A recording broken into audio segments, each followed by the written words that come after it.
Aspects of our identities as teachers and students affect the operation of schools. In America, race plays a central role in how people experience school and what opportunities they're afforded.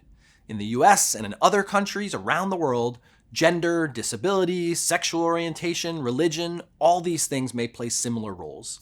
Since these issues affect our world, since they affect teaching and learning, educators have to be able to talk about them. Talking about taboo topics is hard. Here are a few key pieces of advice that we've gleaned about starting your own courageous conversations.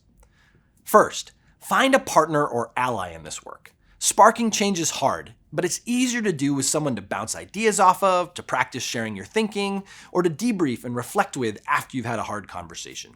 Find an ally. Second, be prepared to make mistakes.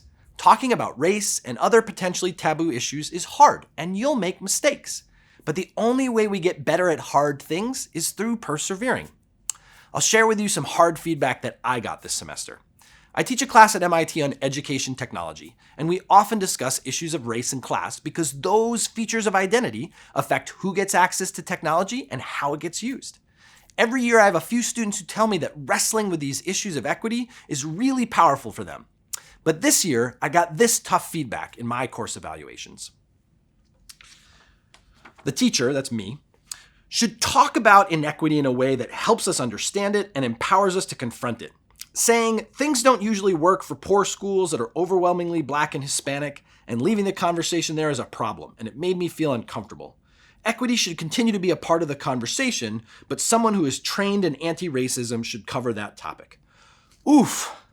When I first read that, I had all kinds of defensive mechanisms. Oh, this student misunderstood. I didn't actually teach things that way. There are all these other students who did tell me that this part of the course was really powerful for them. I'm not just trained in anti-racism. I'm teaching a whole class on it.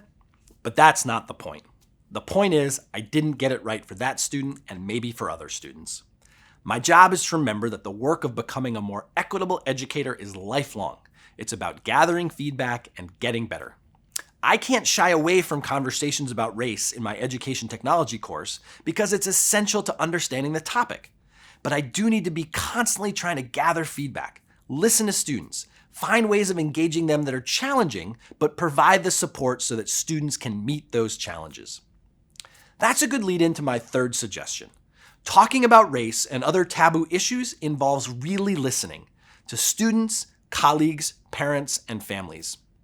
As you're getting ready to engage in more conversations about race and identity topics, it's natural to think about what you want to say. But it's just as important to think about how you want to listen.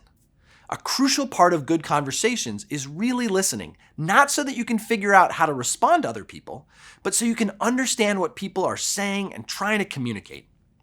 As you prepare to bring conversations about identity into your curriculum or into your staff meetings, plan for what you want to say, but really also plan for how you want to listen.